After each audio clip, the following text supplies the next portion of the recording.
तो स्टार्ट करते हैं। चैप्टर नाम है सेंटर ऑफ मास। हिंदी में बोलते हैं इसे द्रव्यमान केंद्र। क्लियर है क्या बात?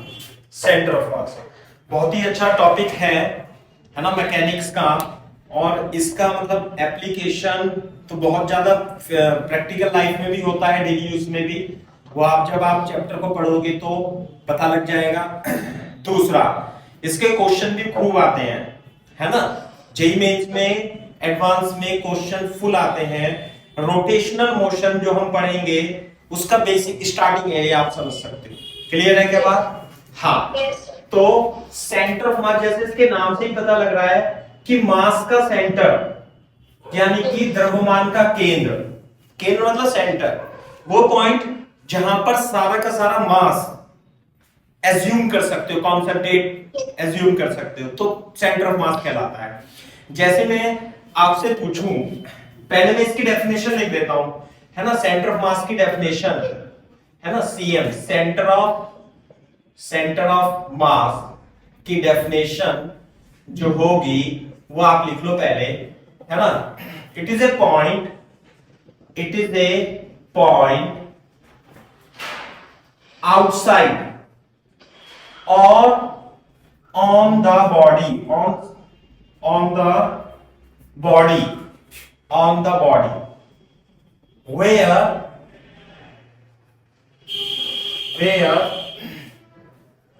all the mass of the body is supposed to be concentrated is called center of mass of the body, of that body. Clear है क्या बात? Yes, sir. ये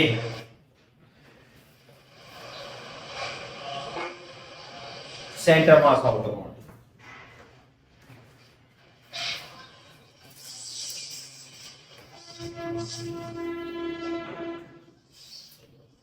फॉर एग्जाम्पल, मैं एग्जाम्पल भी बताता हूं आपको इसका।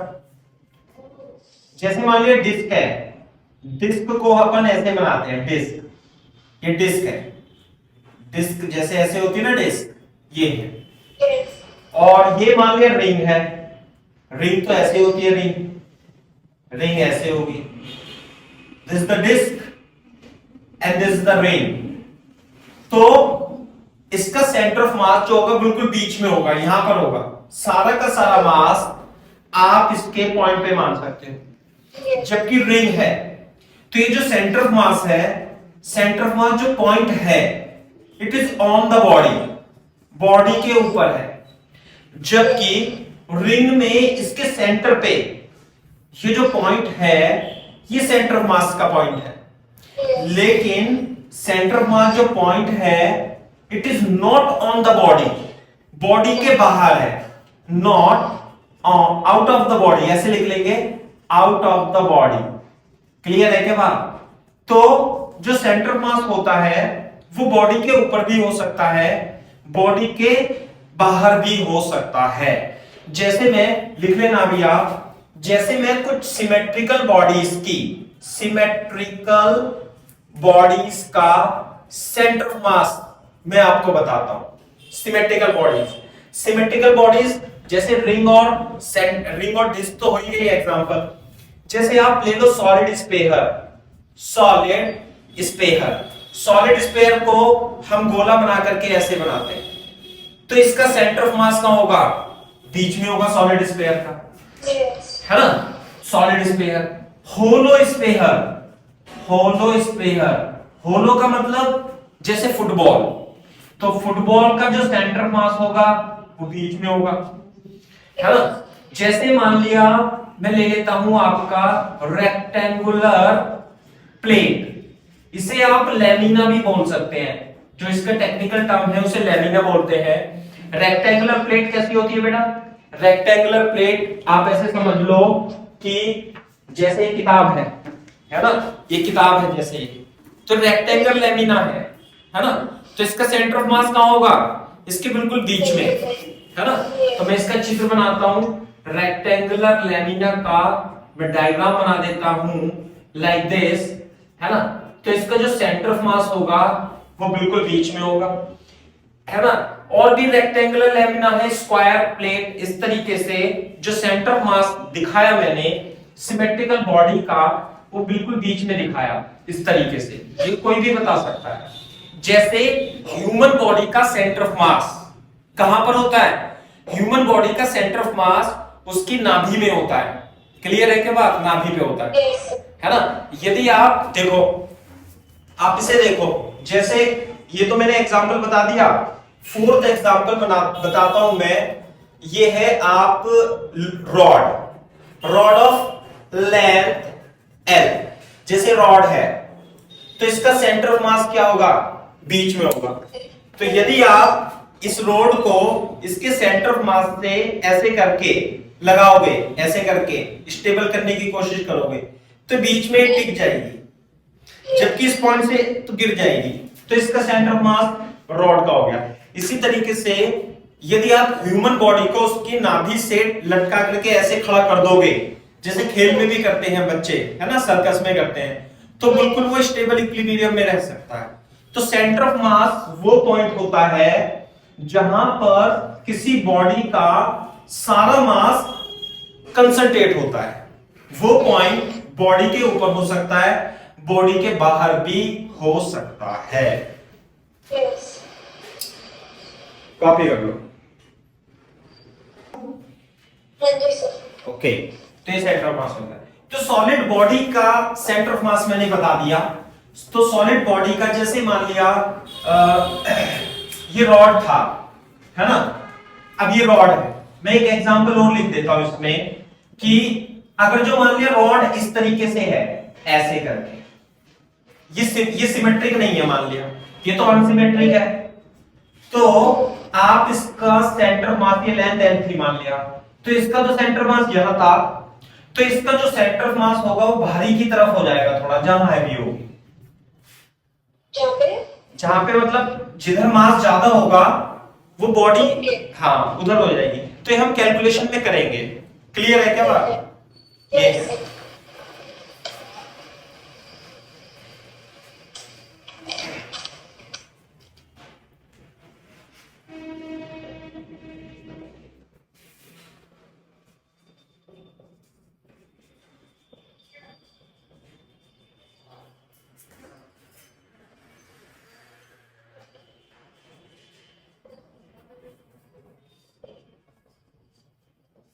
देखो सॉलिड बॉडी का सेंटर मास हम बाद में पढ़ेंगे, पहले हम पढ़ेंगे centre of mass of discrete particles, यानी कि पॉइंट मासेस का। डिस्क्रीट पार्टिकल का मतलब है पॉइंट मासेस का सेंटर ऑफ मास निकालना।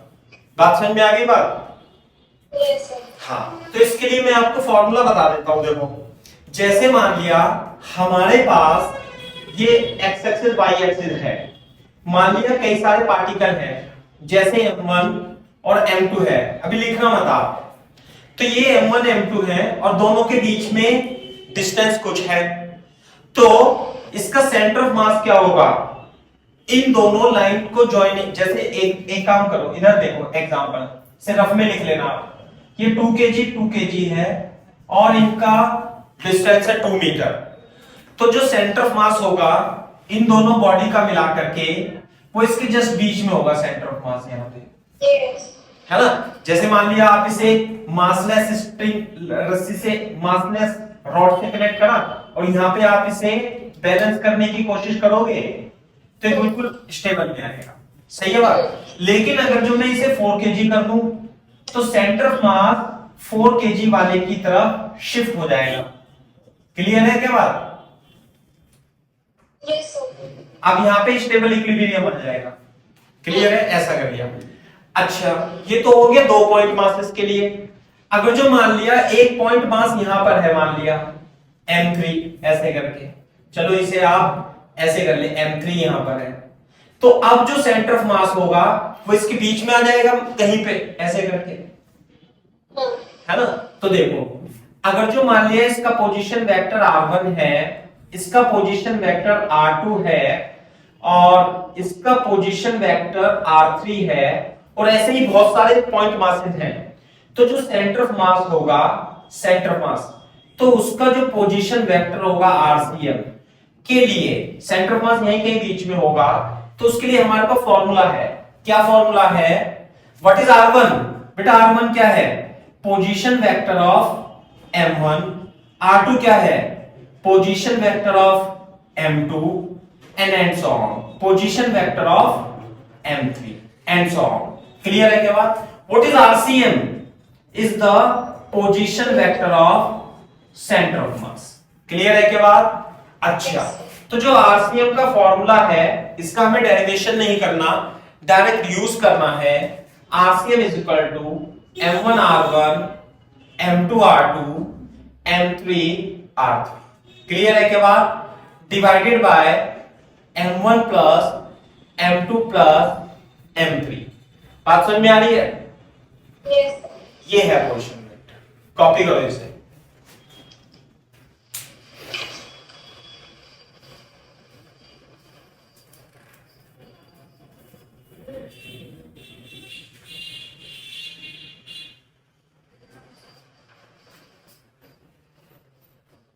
Yes, sir. लिखिए।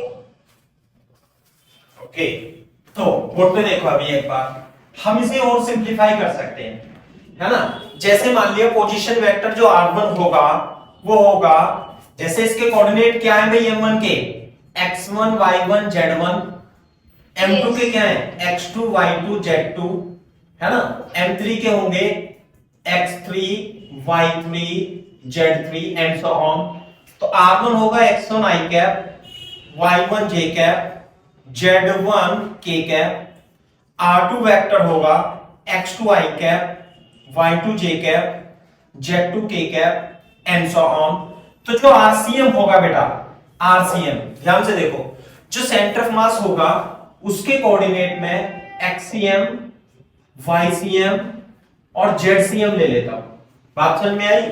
तो बोर्ड पे देखो, ये हो जाएगा XCM i cap, YCM capital Y लिखता हूं j cap, ZCM k cap. Clear है क्या बात? तो बोर्ड पे देखो, इसकी वैल्यू मैं इसमें रख देता हूं यदि RCM, तो RCM is equal to M1, तो अपन इसे इस तरीके से लिख सकते हैं x1 y1 z1 plus M2, चलो पूरा ही लिख देता हूं, क्या शॉर्ट में लिखना, y1 j cap, z1 k cap, M2 x2 i cap, y2 j cap, z2 k cap and so on, divided by M1 M2 M3 and so on.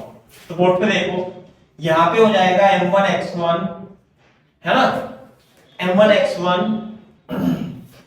और M2 x2, देखो i कैप वाले एक साथ ले लेंगे, M2 x2, है ना, and so on i cap plus M1 y1 M2 y2 plus j cap और plus M1 z1 M2 z2 k cap divided by क्या आएगा बेटा, M1 plus M2 plus M3 and so on. आगे बात समझ में? तो RCM जो है मैं यहां से लिखता हूं, जो RCM होगा वो होगा XCM i cap, YCM j cap और ZCM k कैप। क्लियर है क्या बात? और देखो यहां पे ये आ जाएगा M1 x1 M2 x2 M1 plus M2 और ये आएगा i कैप, सही है ना? इसके डिवाइड में ये आ जाएगा, इसके डिवाइड में ये, तो आ जाएगा M1 y1 M2 y2 upon M1 plus M2 और ये आ जाएगा j कैप प्लस इसके डिवाइड में लास्ट वाला M1 z1 M2 z2 M1 plus M2 and so on k cap. तो ध्यान से देखो, तो जो सेंटर ऑफ मास का XCM है, यानी x coordinate of centre of मास, कैसे दिया जाएगा बेटा, m1x1 m2x2 divided by m1 plus m। इससे इसकी कंपेयर कर लेंगे, आई कैप का कोफिशिएंट, आई कैप का कोफिशिएंट, जे कैप का coefficient, YCM। What is YCM?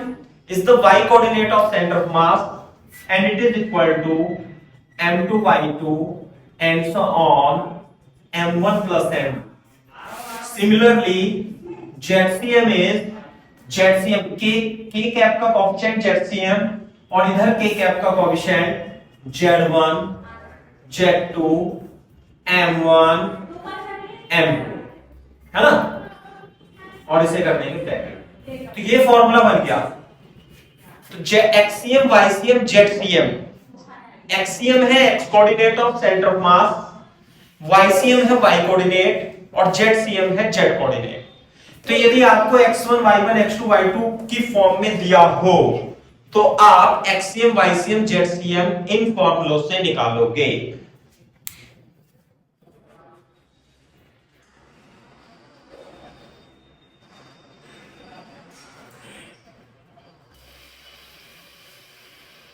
ठीक है, अच्छा देखो मैं इसमें एग्जांपल करके दिखाता हूं। एग्जांपल नंबर 1 ऐसे लिख लेंगे ऊपर, find the centre of mass of following system of particles.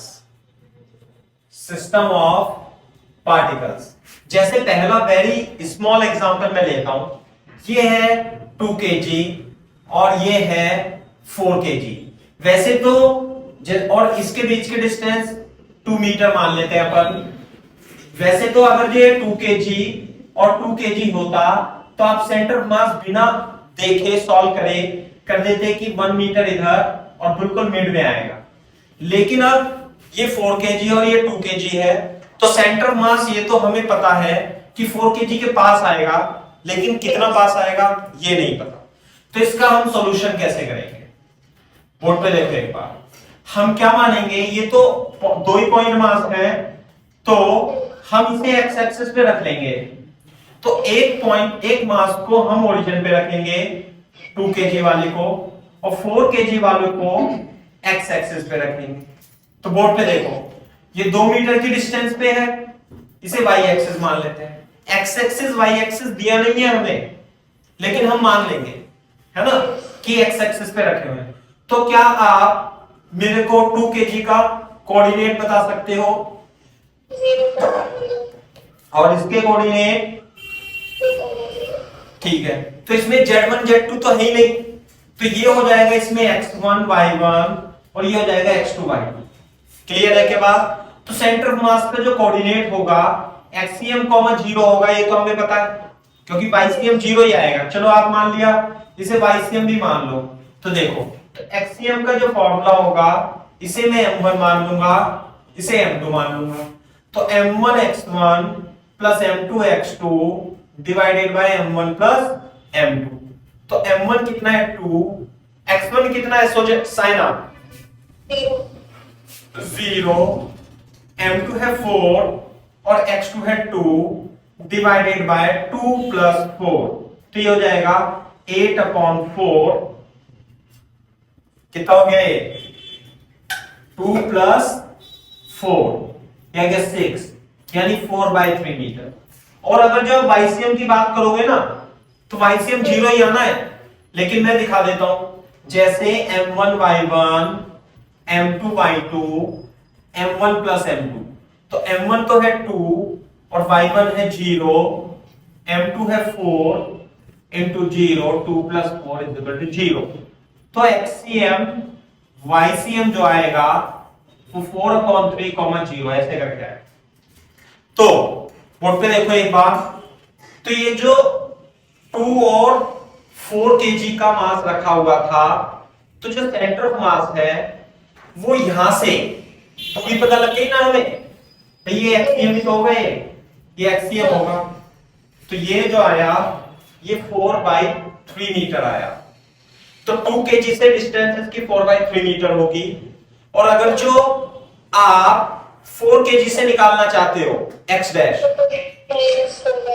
Yes 3 दूनी 6, 2/3 मीटर। This is answer.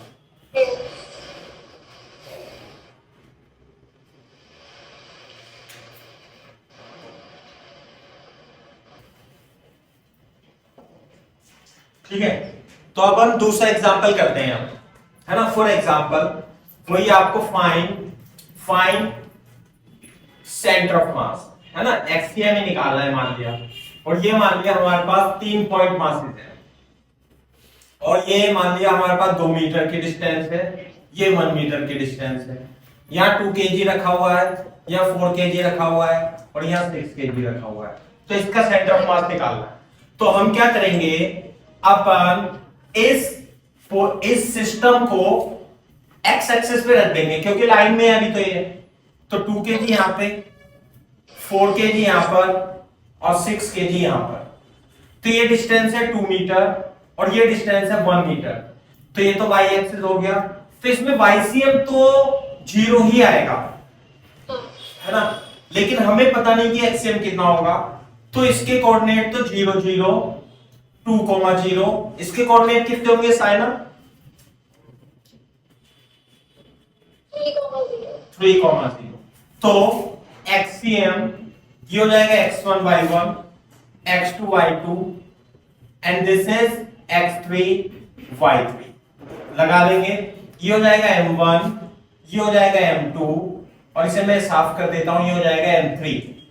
तो m1 x1, m2 x2, m3 x3 divided by m1 plus m2 plus m3। तो जो हमारा m1 है 2 into 0, 4 into 2, x2 2 है और x3 3 है, 6 into 3 divided by m1 plus m2 plus m3, m1 plus m2 plus 2 plus 4 plus 6। तो ये हो जाएगा 8 और 6 × 18 और 12, ये आ जाएगा 26/12 और 13/6 मीटर। यदि कोई कैलकुलेशन में मिस्टेक हो तो बता देना। और YCM तो आ गया 0। तो ये हो जाएगा 6 दूनी 12, है ना, और 1, तो 6 कम 6 और 4 40, 6 6 36, तो 2.16 आ रहा है। तो इसका मतलब सेंटर ऑफ मास कहां पर होगा साइना? लगभग इधर के पास होगा, तो यहां पे होगा इसका centre of mass. Yes sir. Copy करो।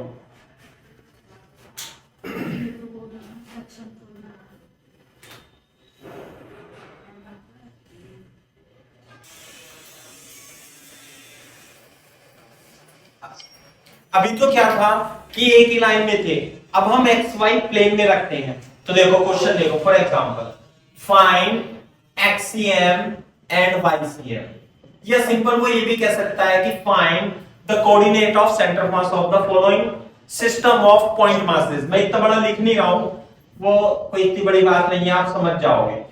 तो जैसे यहां पर है ऐसे करके, है ना, ये 2 kg, ये 4 kg, ये 1 kg, है ना, और ये मान लेते हैं 3 kg, कुछ भी मान। और ये जो रेक्टेंगल है इधर 3 मीटर और इधर 4 मीटर है। तो अब ये तो एक्स वाई, इसका सेंटर मास कहीं होगा बीच में, हमें नहीं पता। तो एक्ससीएम और वाईसीएम निकालना है इसमें। क्लियर है क्या बात? तो निकाल लेंगे हम। y1 0 की जगह बाकी कोऑर्डिनेट डाल दें। हाँ, तो इसका मैं सॉल्यूशन, तो ये क्वेश्चन ये हो गया, ये 2 kg, ये 2 kg है, तो इसका कोऑर्डिनेट 0, 0। ये 4 kg है, तो इसका कोऑर्डिनेट कितना? 3,0। और ये है आपका 3 kg, तो इसका कोऑर्डिनेट 0,4। 0,4। और ये आपका 1 kg, तो इसका कोऑर्डिनेट 3,4। एक्स एक्सिस पे 3, वाई एक्सिस पे 4, 3,4। हाँ, तो इसे में किसी को भी मान सकते हो आप, m1 m2 m3, ऐसा नहीं है। इसे m2, इसे m3 और इसे m4। तो ये हो जाएगा x1 y1, x2 y2, x3 y3 and this is x4 y4। तो हम लगा देंगे एक्ससीएम का फॉर्मूला m1 x1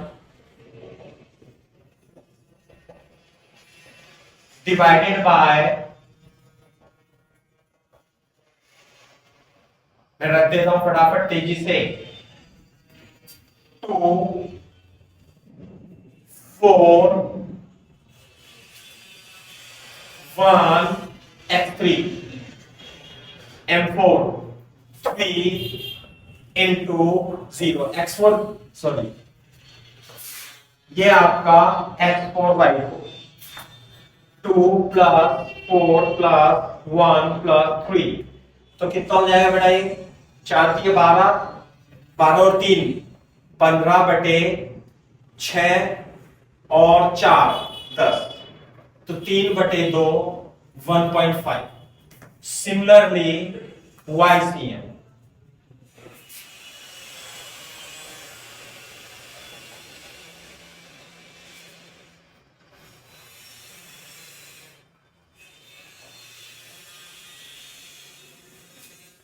M1 है 2 इंटू 0 M2 है 4 इंटू 0 M3 है 1 इंटू 1 इंटू 4 है ना भाई और M4 है 3 into 4 divided by 2 plus 4 plus 1 plus 3 तो ये हो जाएगा 4 एकम 4 और 4 3 12 12 और 4 16 बटे 10 1.6 तो ये आ जाएगा YCM XCM YCM will be equal to 1.5 comma 1. This is the answer.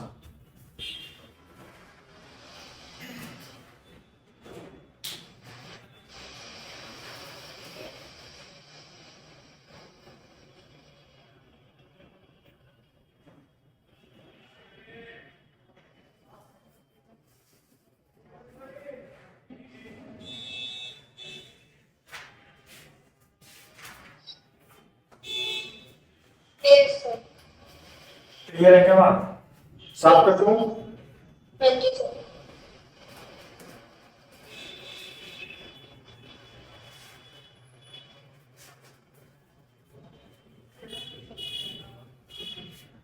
तो मैं एक एग्जांपल और करता हूं इसमें उसे भी देखना for example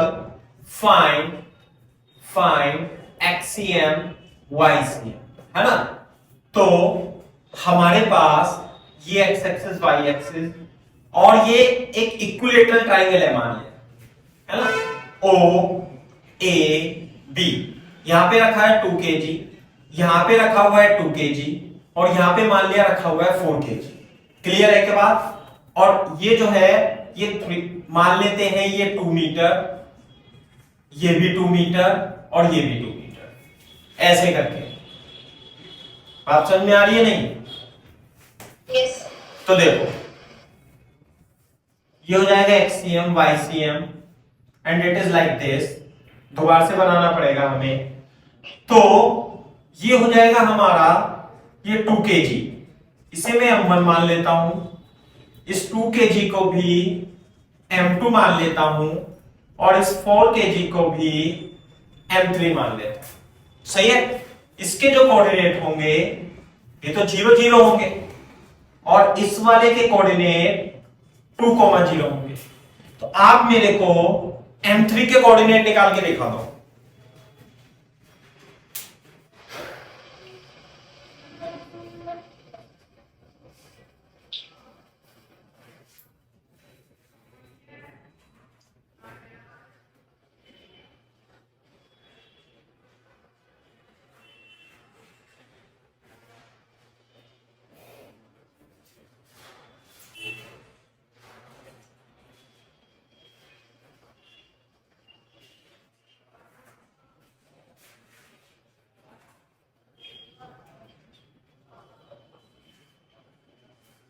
Sir, root 3 comma 1. Very good देखो ये तो 2 है 1 comma root 3. ये Sorry. तो 1 होगा और ये आएगा 60 1 comma डिग्री root 3. तो हमें ये y निकालना है बेसिकली तो हम इसमें लगा देंगे tan 60 है ना tan 60 is equal to perpendicular upon base यानी y अपॉन 1 तो √3 लो तो x एक्सिस पे तो ये आएगा 1 और वाई एक्सिस पे कितना आएगा रूट। Yes. ये होंगे इसके कोऑर्डिनेट। तो हम एक्सियम निकालने के लिए m1 x1 m2 x2 m3 x3 m1 plus m2 plus m3 करेंगे। तो m1 तो क्या है, अच्छा ये मैं x1 y1 इसे तो मैं हटा देता हूं, ये x2 y2 और ये आ जाएगा आपका x3 y3।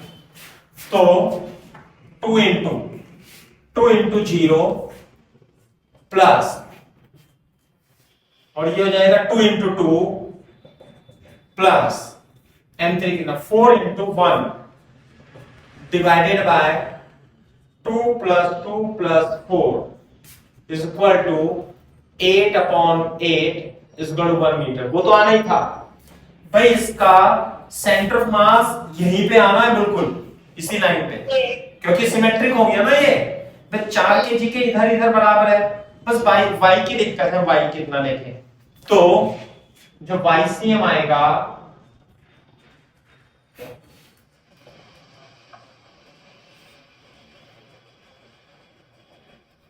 प्लस m3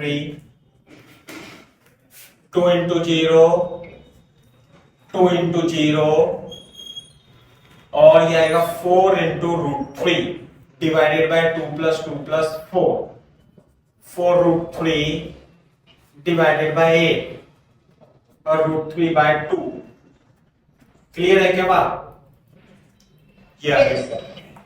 तो YCM आ गया इसका रूट 3 बाय 2 मीटर और XCM जो आया वो आया 1 मीटर।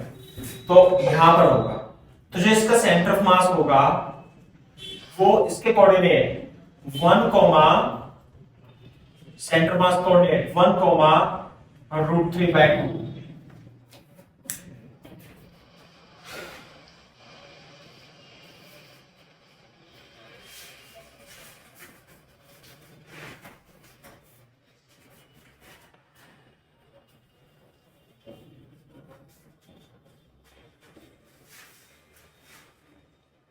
Yes, sir. Done.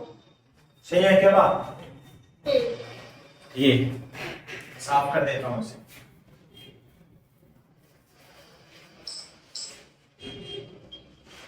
सही। तो देखो, तो कुछ क्वेश्चन मैंने पॉइंट मासेस के लिए किए थे। तो पॉइंट मासेस में एक टाइप से क्वेश्चन और दे सकता है, मैं बता देता हूं। जैसे फॉर एग्जांपल मान लिया m1 दे देगा वो 2 kg, m2 दे देगा मान लिया 3 kg, साथ में xyz में इसका r1 वेक्टर दे देगा, जैसे 2i plus j plus k, है ना, और r2 वेक्टर दे देगा इसका पोजीशन वेक्टर, ये दे देगा i minus j minus k। तो आपसे पूछेगा फाइंड RCM। तो मैं आपको ऐसे बता देता हूं, ऐसे जैसे मान लिया ये xyz है ना, तो m1 यहाँ पे होगा कहीं, ये r1 दे रखा है, m2 यहाँ पे होगा कहीं, ये r2 दे रखा है, तो इनके बीच में कहीं यहाँ सेंटर ऑफ मास होगा RCM। तो ये वेक्टर निकाला है अपने को। तो मैंने फॉर्मूला बताया था इसका कैसे करना है। सबसे पहले कैसे करना है बेटा, RCM is equal to m1 r1 vector m2 r2 vector m1 plus m2। तो m1 दे देगा 2 और this is 2i cap j cap k cap, ये आ जाएगा आपका 3 kg into y cap minus j cap minus k cap divided by 2 plus 3 से थोड़ा सोल्व कर लेंगे। 7i cap minus j cap minus k cap upon 5, ये आ जाएगा RCM। हो सकता है ये पूछे कि ओरिजिन से डिस्टेंस बताओ, तो डिस्टेंस बता देंगे हम। ओरिजिन से डिस्टेंस, ओरिजिन से डिस्टेंस किसकी, सेंटर ऑफ मास की, है ना। तो RCM का मैग्नीट्यूड पूछ रहा है इसका मतलब, तो क्या करेंगे बताओ, इसका मैग्नीट्यूड ले लेंगे 7i minus j minus 5k, तो 5 root over 7 square minus 1 square, तो ये जाएगा 51 रूट 5 मीटर। तो ये ऐसे करते RCM की डिस्टेंस ओरिजिन से। क्लियर है क्या बात? Yes, sir. अब जो मतलब हर जगह काम आए, है ना। तो ये जो एग्जाम्पल है जो मैं कराऊंगा ये बहुत ही छोटा सा और बहुत ही इंपॉर्टेंट एग्जाम्पल है, आपसे देखना और उसका रिजल्ट हम यूज भी करेंगे और याद भी रखेंगे। कैसे? मान लिया हमारे पास M1 M2 है, 2 पॉइंट मासेस, क्लियर है के बाद, और इनके बीच की दूरी है r। तो मेरे को क्या find the position of centre of मास, हमें ये फाइंड करना, क्लियर है? तो ये तो सबसे पहले मैं करा चुका हूं, लेकिन M1 M2 मतलब अननोन है, M1 M2 वेरिएबल है, उसके टर्म में मैं आपको कराता हूं। तो बोर्ड पे देखो, तो मैं M1 यहां पे रख लूंगा और M2 यहां रख लूंगा, और ये 0,0 और ये r,0, क्लियर है इनके बीच में। तो सेंटर ऑफ मास यही कहीं होगा, क्या होगा, है ना? तो ये तो x1 y1 हो गया, ये x2 y2 हो गया, बोलो क्लियर है क्या बात? दूसरी बात, YCM तो आंख बंद करके मैं 0 लिख दूं इसमें, क्योंकि सेंटर मास ऊपर तो जाएगा नहीं, इन दोनों को मिलाने वाली लाइन के बीच में ही रहेगा। तो XCM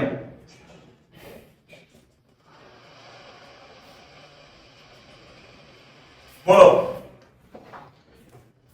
M1 into 0 M2 into R, M1 plus M2, एक्सीएम कितना होगा बेटा? M2 upon M1 plus M2 into R, ये हो गया सेंटर ऑफ मास। इसका मतलब क्या है, ध्यान से देखो आप, इसका मतलब क्या है कि ये M1 है, ये M2 है, सेंटर ऑफ मास यहां पे होगा, तो सेंटर ऑफ मास की M1 से जो डिस्टेंस होगी वो कितनी होगी, वो मान लेते हैं M1 है, और ये जो है ये M2 है। तो जो R1 होगा, R1 की वैल्यू तो आई है M2 upon M1 plus M2 into R, और जो R2 की वैल्यू आई वो कितनी आएगी, तो टोटल R थी, R minus R divided bye M1R M2R minus M2R, तो कट जाएगा M1R upon M1 plus M2 into R, clear है के बाद? ध्यान से देखें, एक मिनट देखो, दोबारा से लिखना थोड़ा बड़ा लिख देता हूं, ये M1 M2, ये सेंटर ऑफ मास, दोनों के बीच की डिस्टेंस R है, तो M1 से इसकी जो डिस्टेंस होगी वो होगी M2 upon M1 plus M2 into R, सही है? और ये जो डिस्टेंस होगी उसमें M1 upon M1 plus M2 R आएगा, इसे मैं बोलता हूं यह R1, इसे क्या बोलता हूं मैं, R1, इसे क्या बोलता हूं मैं, R2, क्लियर है क्या बात? कॉपी करो।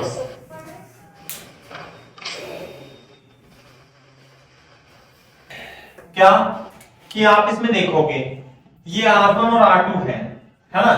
तो इसमें आप R1 डिवाइडेड बाय R2 करो जरा, तो आएगा M2 upon M1 plus M2 into R divided by M1 upon M2 plus into R, M2 upon M1 आ जाएगा बेटा, ये it would be equal to M2 upon M1, तो R1 अपॉन R2 is equal to M2 upon M1, M1 R1 M2 R2, ये याद रखना है, सही है?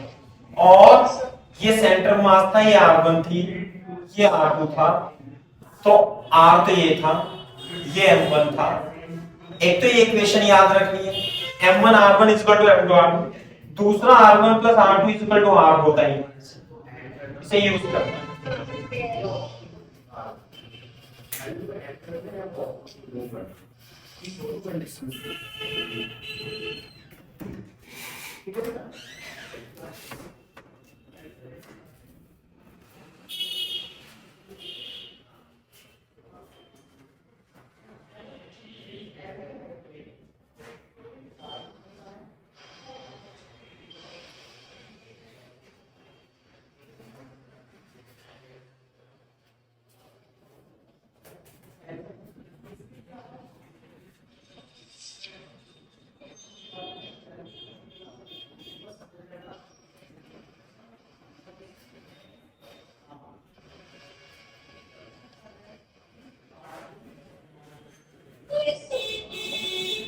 सही है। तो मैं इसमें एक सवाल करा दूं आपको, ऐसी आप करके दिखा देना मेरे को। देखो सवाल देखो अब इसमें, जैसे मान लिया ये 3 kg है और ये 6 kg है, क्लियर है क्या बात, है ना। तो हम डायरेक्ट मान लिया 5 मीटर, मान लिया इसमें 12 मीटर इसके डिस्टेंस है, तो 3 kg से हमें डिस्टेंस निकालनी है। अरे बहुत आसान है। सेंटर ऑफ मास की, सेंटर ऑफ मास 6 kg वाले के पास ही होगा थोड़ा सा, तो R1 लिख सकते हो डायरेक्ट आप, हाँ लिख सकते हैं। कितना लिखूं R1? 6/3 + 6 × 12, Yes. है ना। वो सब झंझट खत्म। मोस्ट ऑफ द क्वेश्चन जो होंगे 2 पॉइंट मासेस के भी हो सकते हैं, तो उन्हें हम इस तरीके से सॉल्व कर लेंगे डायरेक्ट फॉर्मूले से लिख के। 6 × 12/9, 3 दूनी 6, 3 3 9, 3 चौक 12, 4 दूनी 8 मीटर। बोलो, तो इसका मतलब ये 3 kg है, ये 6 kg है, तो ये 8 मीटर की डिस्टेंस पे होगा, है ना। तो ये 4 मीटर की डिस्टेंस पे हो जाएगा। तो सेंटर ऑफ मास यहां पे। आई बात समझ में नहीं? Yes. कैसे कर लेंगे?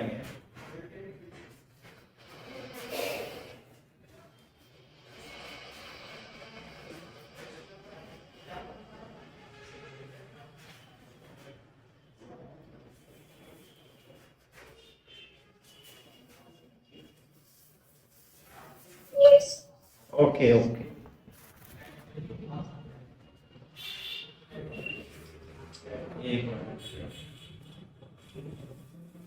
तो मैं इसे साफ कर देता हूं। तो पॉइंट मास की कहानी खत्म हो जाती है, इससे ज्यादा तो पॉइंट मास में कुछ पूछता नहीं है ना। ये तो था सेंटर ऑफ मास निकालने का तरीका पॉइंट मास के सिस्टम के लिए।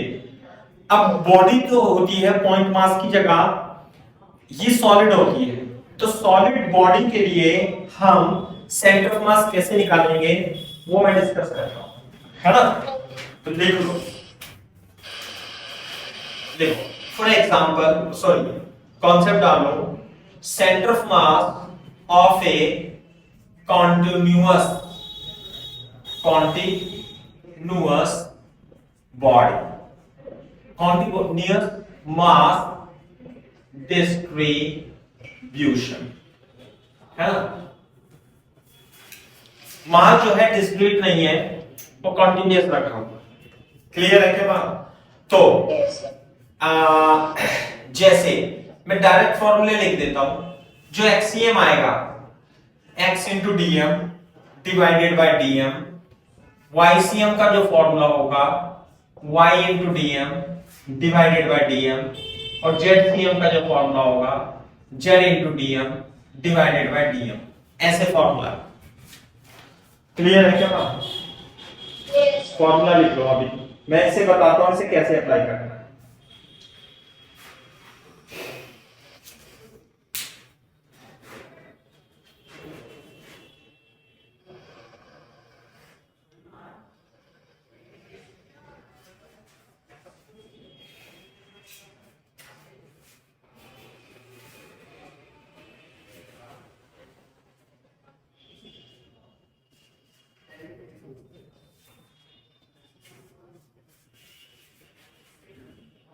Yes. ओके, तो देखो जैसे मैंने सिमेट्रिक सॉलिड बॉडी के लिए तो बता दिया था, है ना। मैं फिर से एक एग्जांपल देता हूं। पहले जैसे रॉड है, रॉड ऑफ मास m और लेंथ l, लेंथ कितनी है भाई l, है ना, ये है। तो ये ऐसे है, मास है, तो कोई भी आंख बंद करके बता सकता है किसका सेंटर मास यहां पे होगा। बात समझ में आई? लेकिन मैं इसे निकालने का तरीका बताता हूं कैसे निकालेंगे, है ना। मेथड बताता हूं इसका सॉल्यूशन, कि ये जो डिस्टेंस है एक एंड से l/2 कैसे आएगी, तो उसी के हिसाब से हम दूसरे क्वेश्चंस भी कर लेंगे। तो देखो बोर्ड पे, इस रोड को हम x एक्सिस पे रख देंगे ऐसे करके। बात समझ में आई?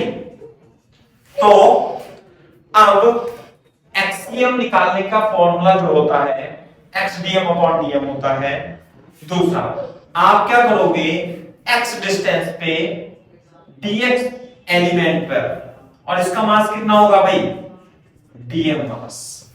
क्लियर है, ये dm। तो जो xcm होगा वो होता है integration of x dm divided by dm। बात समझ में आ रही है नहीं? Yes, sir. और ये तो होगा 0,0 और ये जो कोमा होगा L,0, क्योंकि इसकी लंबाई कितनी है रोड की, L। अच्छा, तो आप मेरे को ये जो मैंने x डिस्टेंस पे dx विड्थ का एक dm एलिमेंट लिया है, तो मेरे को dm को देखो, यहां पे तो x भी वेरिएबल है और dm वेरिएबल है, तो dm को मैं x के टर्म में लिखना चाहता हूं। तो देखो, मैंने पहले ही बताया था आपको कि L मीटर, L लेंथ का मास कितना है, m kg। L का कितना है, m, तो 1 मीटर का कितना होगा, तो 2 मीटर का कितना होगा, तो लेकिन मेरे को 2 मीटर का तो नहीं चाहिए, मेरे को तो चाहिए dx मीटर का। तो dx मीटर का मास कितना होगा, Yes. और इसे ही क्या बोलूंगा मैं, Yes. d। बात समझ में आई? तो dm की वैल्यू आ गई। तो जो xcm होगा, ध्यान से देखो, ये तो हो जाएगा x और ये हो जाएगा dm, m/l इंटू dx, और यहां भी dm की जगह m/l इंटू dx। तो m/l तो कांस्टेंट है, ये तो बाहर आके कट जाएगा, तो यहां बचेगा x dx integration of dx। तो आप मेरे को बता सकते हो कि ये जो छोटे छोटे dm एलिमेंट हैं, ये कहां से शुरू होंगे, Zero. x बराबर 0 से शुरू होंगे, और dm कहां तक चले जाएंगे, Enter. L तक। तो इसकी लिमिट 0 से L, 0 से L होगी। तो x का जो इंटीग्रेशन होता है x²/2, और dx का इंटीग्रेशन कितना होगा Saina, X. 0 to L। xcm आ गया L/2। बात मैं इसे साफ कर देता हूं। अच्छा, इसमें मैं आपको एक चीज और बताना चाहता हूं कि ये देखो, ये जो m/l है, ये इसे बोलते हैं हम मास पर यूनिट लेंथ, है ना, और ये आता है इसकी यूनिट kg/मीटर में, और इसे हम लीनियर मास डेंसिटी भी बोल सकते हैं। क्या बोल सकते हैं, लीनियर मास डेंसिटी, है ना, और जिसे आप लैम्डा भी लिख सकते हो, लिख लो इसे, लीनियर मास डेंसिटी।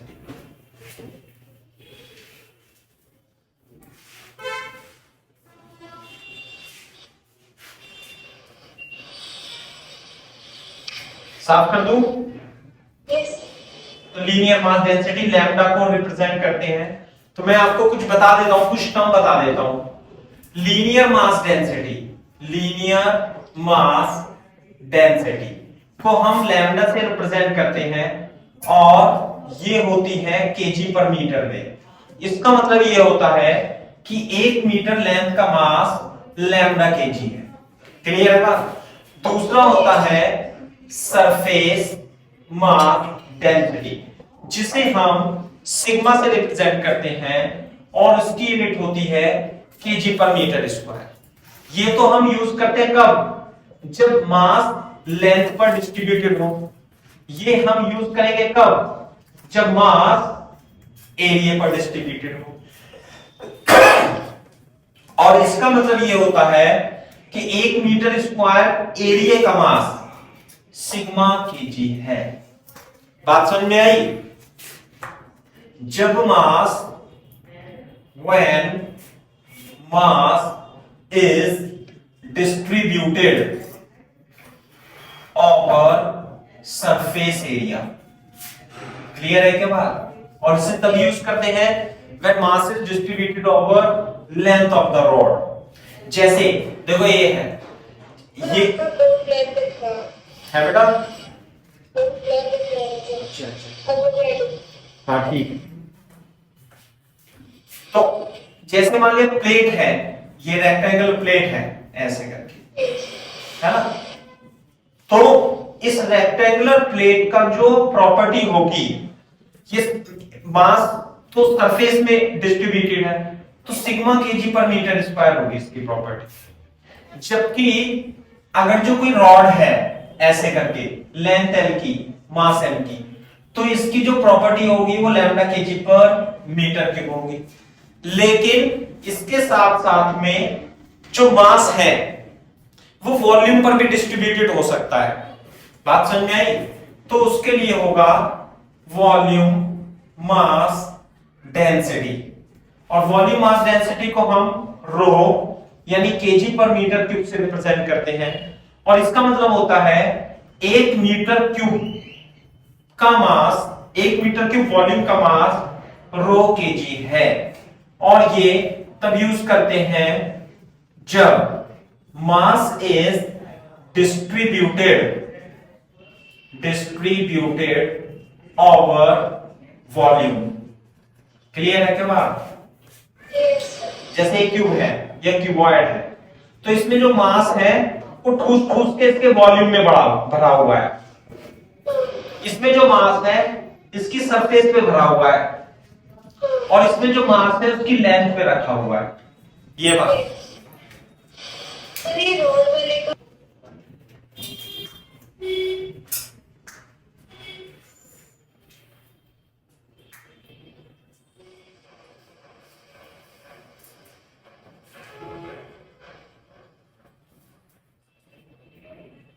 ये सर सही है बात? ओके, तो ये बहुत इंपॉर्टेंट पॉइंट है समझने का, ये बहुत यूज होते हैं। लैम्डा सिग्मा रो, लैम्डा का मतलब है लीनियर मास डेंसिटी, सिग्मा का मतलब है सरफेस मास डेंसिटी, और रो का मतलब है वॉल्यूम मास डेंसिटी। बात समझ में आ गई क्या? साइन, हाँ, जैसे मैं एक एग्जांपल दे दूं, जैसे मान लिया कोई प्लेट है, देखो एक मिनट मैं आपको एग्जांपल देता हूं।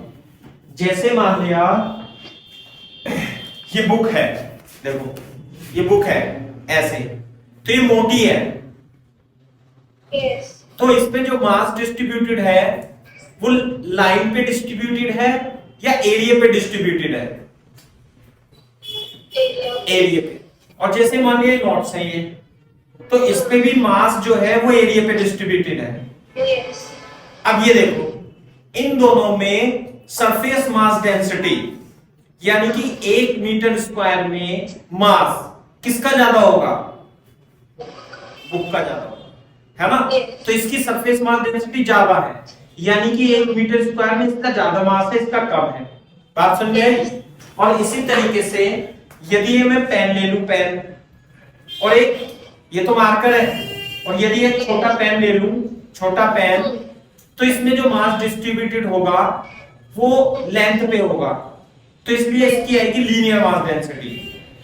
तो पेन को ले और एक मार्कर को ले, तो लीनियर मास डेंसिटी किसकी ज्यादा होगी? है ना, ये बात। Yes. तो ये सर वॉल्यूम में किस पे डिपेंड करेगा? वॉल्यूम में का वॉल्यूम में, जैसे आप मान लिया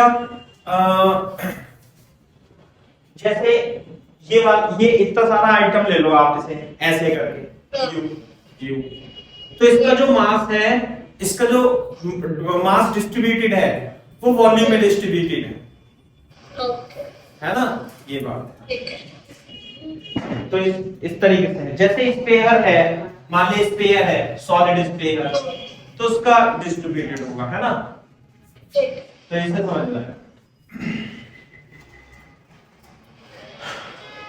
अब देखो,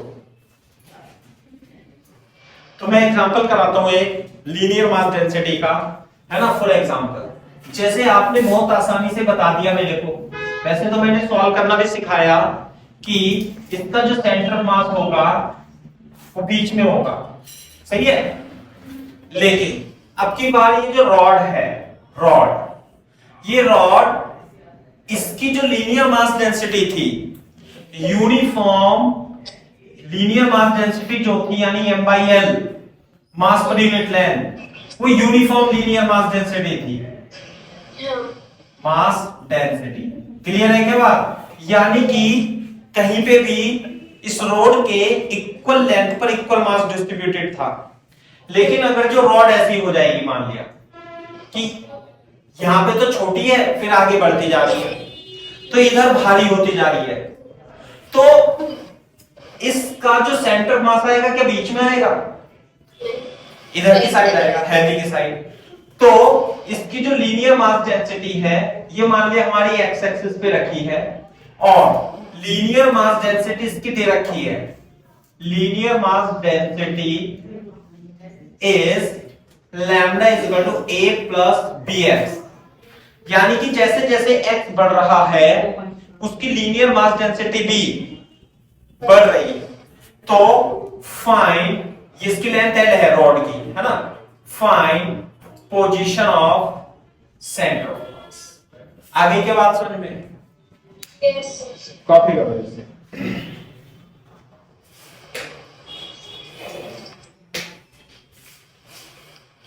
Yes. ठीक है, तो देखो अपन इसे किस तरीके से सॉल्व करेंगे। तो आप क्या करोगे, ये कंटिन्यूअस बॉडी है तो पॉइंट मास वाला तो खेल खत्म ही हो गया था। तो Yes. आप इसे ऐसे मान लो, ये रॉड है लेंथ l की और ये तो x एक्सिस पे रख दी, तो x डिस्टेंस पे dx विड्थ का एक एलिमेंट मान लोगे जिसका मास होगा dm। तो जो xcm का कोऑर्डिनेट होगा xdm अपॉन dm होगा। क्लियर है के बाद? Yes. तो जो dm होगा वो निकलेगा हमारा लैम्डा से। तो लैम्डा कितना है भाई? लैम्डा है a plus b x kg per metre, linear mass density. इसका मतलब क्या होता है साइना? इसका मतलब ये होता है कि 1 मीटर का mass a plus b lambda b x kg है। Yes. तो dx विथ, dx भी तो लेंथ है, तो dx का mass a plus b x into dx होगा, तो dm की value a plus b x into dx हो जाएगी। क्लियर है क्या बात? बोर्ड पे देखो, अब हम इसे सॉल्व कर लेंगे। कैसे? तो जो xcm आएगा dm की जगह a plus b x into dx,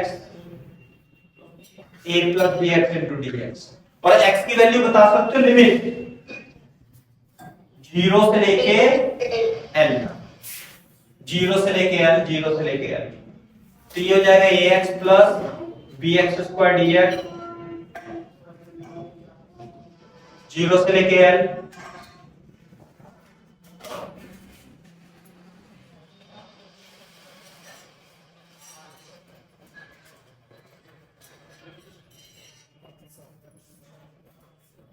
ये हो जाएगा आपका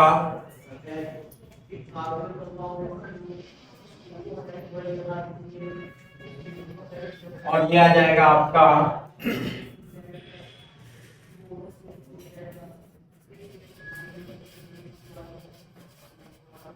और इसे हम थोड़ा सिंप्लीफाई कर लेंगे जैसा भी आपको उचित लगे, है ना। तो सिंप्लीफाई कर लो आप इसे, कॉपी करो।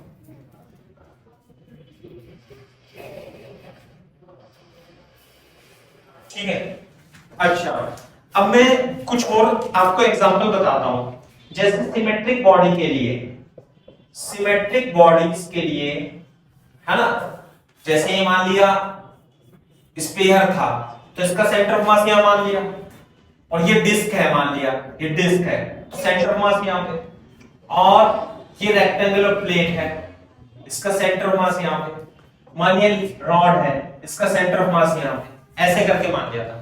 तो ये प्लेट है मान लिया। तो this body, these symmetrical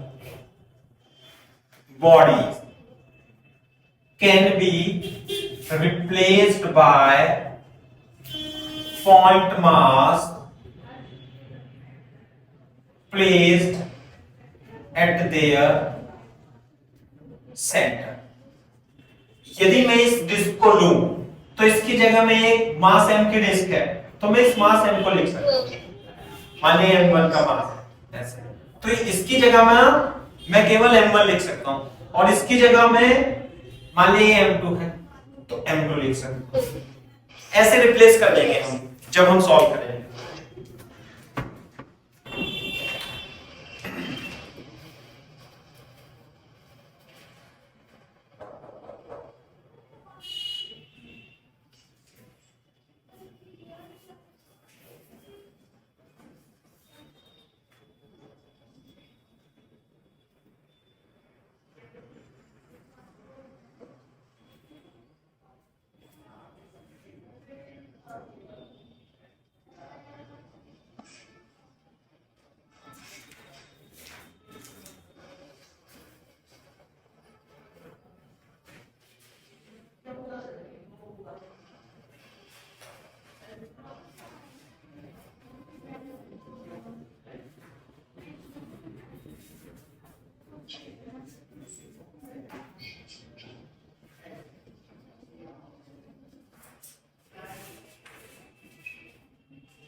Yes, sir.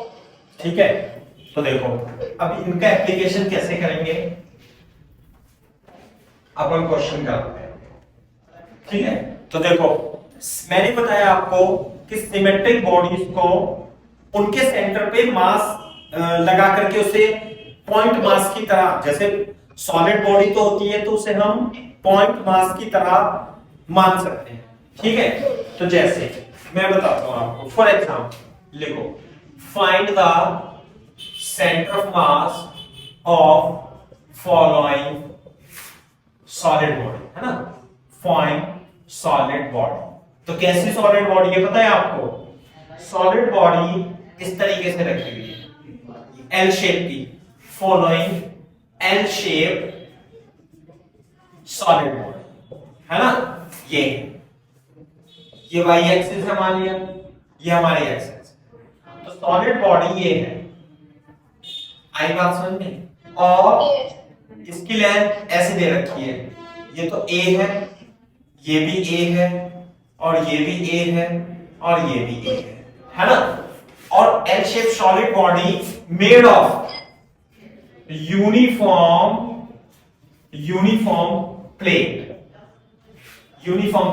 जैसे प्लेट में से ये हटा दिया सेक्शन और ये बच गया, तो यूनिफॉर्म प्लेट से बनी हुई बॉडी है।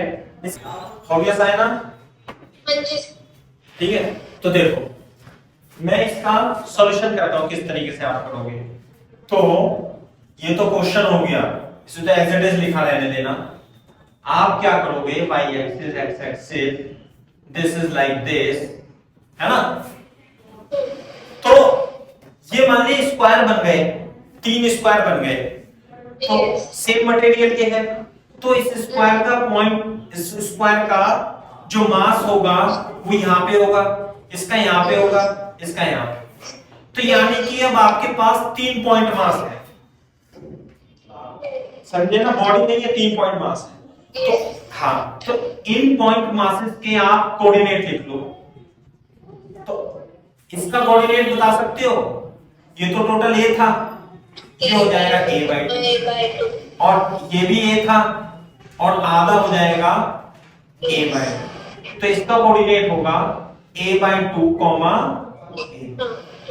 जबकि इसका जो कोऑर्डिनेट होगा, ये तो a था, यस, a प्लस जो ये m है, हाँ, इसका होगा a प्लस a/2 यानी कि 3a/2, और जो 3a/2 और a/2, सही है। और इसका जो x एक्सिस में जाएगा a/2, और जो y एक्सिस में जाएगा 3a/2। क्या ये है क्या? तो अब हमें एक्सियम वाईसियम निकल जाएगा, m2x2 m3x3 upon m1 plus m2 plus m3, है ना। तो आप किसे भी मान लो, इसे m1 मान लो, इसे m2 मान लो, और इसे m3 मान लो, सही है ना। लेकिन M1 इनके M2 तीनों के मास सेम होंगे ना? हाँ तीनों के मास सेम होंगे, लेकिन मैं तो वैसे ही कर रहा हूँ आपको M1 M और x कितने आएगी a/2 A/2 और इसके लिए x कितना आएगा A/2 और उसके लिए x कितना आएगा a/2 और टोटल मास हो जाएगा 3m। तो देखो ध्यान से ये आ जाएगा 5m a/2 divided by 3m 5/6 a, this is x है ना। YCM की यदि हम बात करें M1 Y1 Y2 Y3 M1 plus M2 plus M3, तो M into Y1 a/2 M2 into Y/2 a/2 M into Y2 3a/2 divided by M plus M plus M। तो ये भी कितना आएगा, अरे 5/2 a/3। अच्छा दोनों का सेम आ रहा है भाई वाइस ये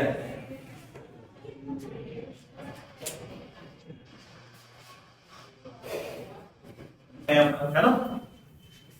तो अब देखो, जैसे मैं एक एग्जांपल और बताता हूं आपको, जैसे बोर्ड पे एग्जांपल देखो, मतलब रफ में लिख लेना आप इसे। जैसे मान लिया डिस्क है और सेम रेडियस की डिस्क इसके बराबर में भी रखी हुई है, सही है, और सेम रेडियस की और मटेरियल से भी सेम बनी हुई है, यानी कि दोनों की सरफेस मास डेंसिटी कितनी है, सिग्मा है, सही है, और रेडियस आर है। तो और रेडियस इसकी कितनी है, आर है, आर है। तो इसका सेंटर ऑफ मास किस पॉइंट पे होगा, ए पे, बी पे, सी पे, डी पे, ई पे। कहां पर होगा इसका centre of mass, b for Bombay है ना। यस। तो ये तो कोई भी बता देगा, लेकिन क्वेश्चन क्या है भाई, ये तो सिमेट्रिकल बॉडी थी, एम यहां पे एम यहां पे है, यस। और एम के बीच डिस्टेंस 2r है, तो सेंटर ऑफ मास यहीं पे होगा, क्लियर। लेकिन अब की बार ये जो बॉडी है, रेडियस तो मान लिया इनकी दोनों की सेम है, रेडियस तो दोनों की हमारे पास सेम है ना, लेकिन इसकी सरफेस डेंसिटी सिग्मा और इसकी 2 सिग्मा है, और रेडियस कितनी है भाई इसकी r। तो you have to find position of centre of mass of the combination of this copy करो पर रिप्रेजेंट कर सकते हैं हम, है ना। तो ये देखो, मान लिया इसकी सरफेस डेंसिटी सिग्मा है, तो इसका मास तो m1 यहां पे होगा और इसका मास m2 होगा। तो मेरे को m1 की वैल्यू बता सकते हो कितनी होगी, हाँ कितनी, अरे सिग्मा तो केजी पर मीटर स्क्वायर होता है ना, तो m1 कैसे निकालूंगा मैं, सिग्मा से स्क्वायर में सिग्मा के भी तो r में, सही है, और m2 जो होगा वो होगा 2 सिग्मा इनटू कितना पाई आर स्क्वायर। तो थोड़ी देर के लिए कैलकुलेशन आसान करने के लिए तो इसे मैं m मान लूं, तो m2 कितना हो जाएगा 2m। यस। तो अब देखो बोर्ड पे अपन देखो और इसे सिंपलीफाई कर देंगे। अपन क्या करेंगे, इस सिस्टम को लेंगे और इसे तो यहां पे, सही है, और इसे यहां पे, क्लियर है क्या बात, यस। यहां रखेंगे। तो ये तो m1 आ गया और ये m2 आ गया, और m1 कितना है, m2 कितना है 2m। इसके कोऑर्डिनेट बता सकते हो कितने आएंगे, 0,0 और इसके कोऑर्डिनेट कितने आएंगे बेटा, 1,0 क्योंकि ये भी r है और ये भी r है, बोलो तो 2r,0। तो अब तो अब अच्छे ये बताओ, क्वेश्चन एक इसमें ऐसे भी आया है, ये जेईई मेंस में आया कि ये m1 है m2 है, ये सिग्मा है 2 सिग्मा, सेंटर ऑफ मास की पोजीशन कहां होगी, A B C D E. ठीक है। कहां पे? E elephant. E for elephant, very good, ऐसे करके तो हम निकाल भी लेंगे। सेंटर ऑफ मास यही आएगा। तो इसमें YCM तो ऑब्वियसली 0 है, तो XCM का formula m1 x1 m2 x2 divided by m1 plus m। तो इसे मैं m1 मान लूं 0, इसे मैं m2 मान लूं यानी कि 2 है, इनटू की 2r divided by m plus 2m, 4mr upon 3m, 4 upon 3r is the centre of मास। बिल्कुल सही बात। तो ये जो डिस्टेंस होगी ना सेंटर ऑफ मास की, ये वाली लाइन, ये 4r अपॉन 3 होगी। That's it. ऐसे सॉल्व करना है।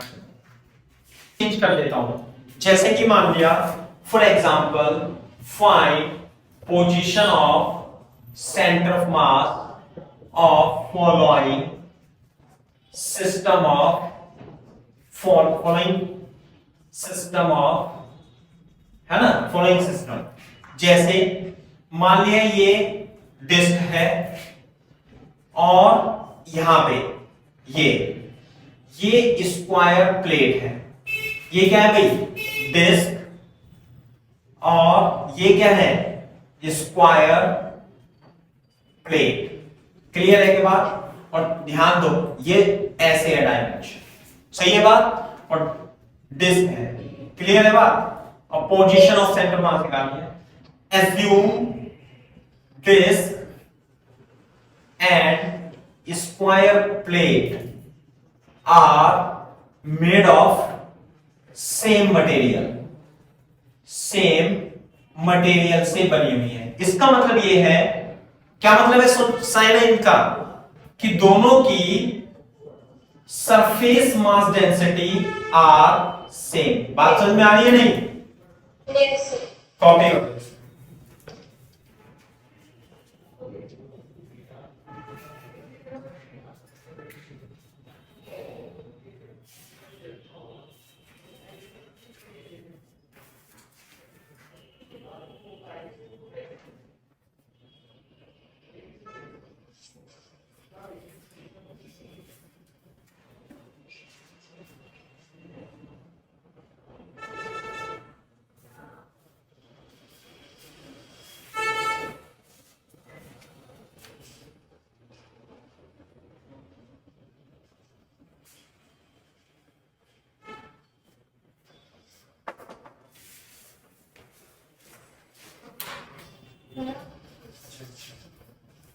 ठीक है।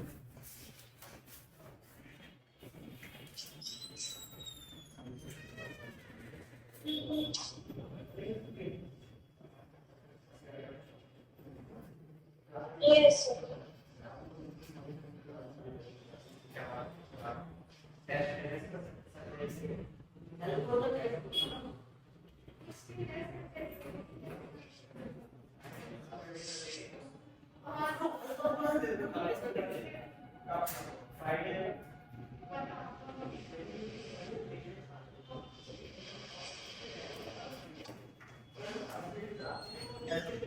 ठीक है बेटा?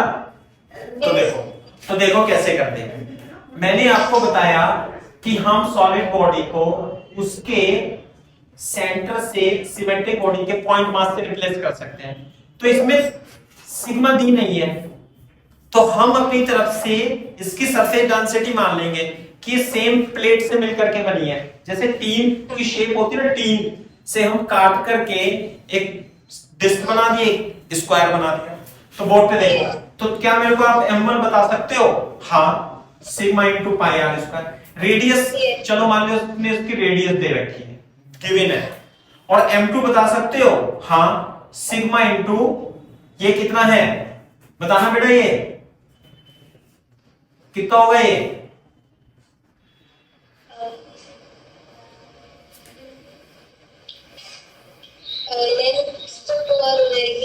और विथ भी 2r होगी क्योंकि स्क्वायर प्लेट है। सही है? तो 4 सिग्मा आर स्क्वायर ये हो गया। तो अब बोर्ड पे देखो, अपन क्या करेंगे, एक को तो हम रख लेंगे ओरिजिन पे जिससे कि इसके 0 0 हो जाए, और दूसरे को रख लेंगे इसके बराबर में, तो ये m1 हो गया और ये m2 हो गया। तो कोऑर्डिनेट 0, 0 और इसके कोऑर्डिनेट बता दो। कोऑर्डिनेट ये है हमारा r और ये है हमारा 2r, Yes. तो ये कितने डिस्टेंस हो जाएगी r, तो ये भी कितना हो जाएगा r, तो इसका जो कोऑर्डिनेट होगा तो 2r, 0 होगा। Yes. तो अब मैं एक्सियम बता दूं, m1 x1 m2 x2 m1 plus m2, तो m1 जो होगा sigma into pi r square, और जो x1 होगा, x1 कितना है साइन 0, और जो m2 है Yes. 4 सिग्मा आर स्क्वायर, और जो x2 है 2r sigma pi r square 4 sigma r square. Clear है? तो ये बन जाएगा 8 sigma r cube sigma pi plus 4 sigma r square, तो 8 आर अपॉन पाई प्लस 4। तो जो सेंटर ऑफ मास होगा वो इस पोजीशन पर आ जाएगा, यानी कि इससे दूरी निकल जाएगी इसकी, है ना। This is the distance of centre of mass of system from centre of disc. This is the answer. Yes. सवाल और करा दें, देखो मतलब दूसरा एग्जांपल देखो किस तरीके से करेंगे हम। एक एग्जांपल है ना, और इसमें रॉड है, ये भी रॉड, और दोनों रॉड को ऐसे जोड़ के रखा हुआ है मान के, सही है, और इसकी लेंथ भी l है और इसकी लेंथ भी l है, सही है। तो you have to find centre mass of the system. Clear है क्या बात? तो कैसे करेंगे सौजन्य साइन? तो इसे हम x एक्सिस y एक्सिस पे रख देंगे और ये हो जाएगा हमारा m। क्लियर है क्या बात? Yes. तो इसका कोऑर्डिनेट हो जाएगा l/2, 0, इसका 0, l/2। तो हम पता है इसका हमें सेंटर मास यहां आने वाला है, तो एक्सियम भी होगा इसका और वाईसीएम भी होगा। तो m1 x1 m2 x2 divided by m1 plus m2, m1 y1 m2 y2 upon m1 plus m2। तो m इंटू, इसे क्या लिख दूंगा मैं, इसे x1 y1, इसे x2 y2, तो x1 होगा l/2 m into 0 divided by m plus m, तो कितना आएगा, ये आ जाएगा l/4। इसी तरीके से ये तो m1 मान लिया मैंने, m into 0 m into l/2 upon m plus m, this is l/4। Centre of मास जो होगा वो यहां पे होगा। देखो दूसरा एग्जांपल देखो, इसमें क्या है, एक एग्जांपल, वीडियो ऑफ कर दो। एक मिनट,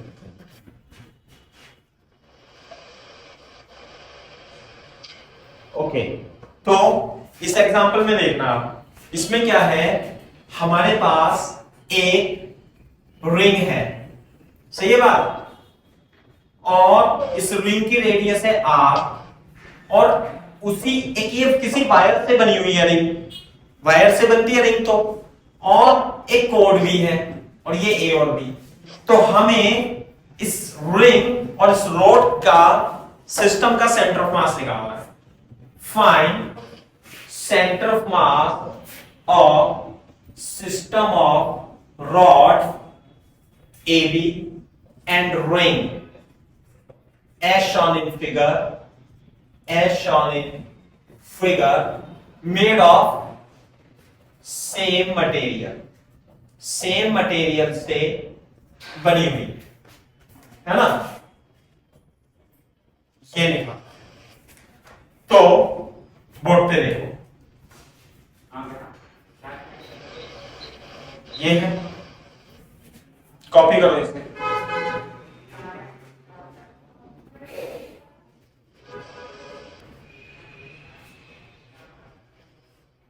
यस सर। तो देखो इसे कैसे करेंगे। जैसे रिंग है ना, तो इसका मास तो यहां पे होगा,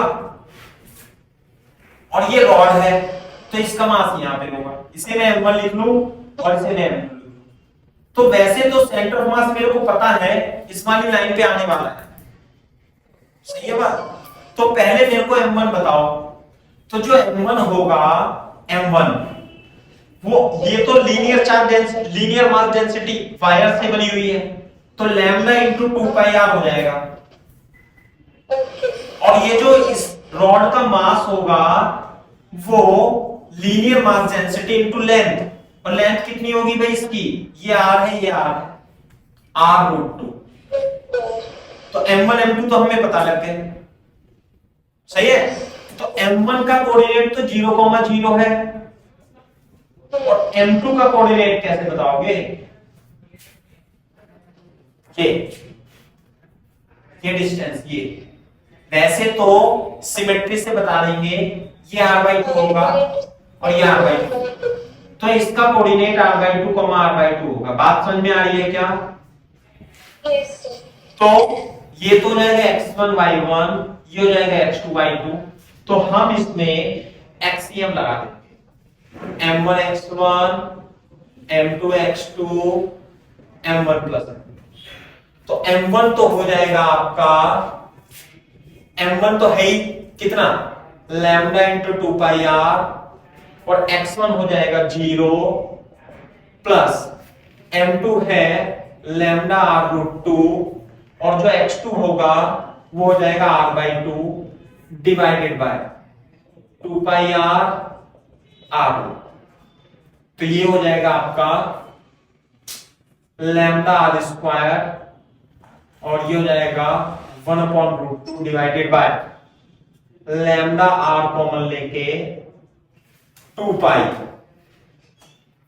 प्लस √2। तो r/√2 2 पाई √2, ये हो जाएगा, सही है बात। यस। YCM, वैसे तो YCM भी देखो, आप निकालो चाहे मत निकालो, सेंटर मास यहीं पे आएगा और सिमेट्रिक आएगा, है ना। YCM भी निकालोगे तो √2/2 पाई प्लस √2 ही होगा, निकाल लेना चाहिए।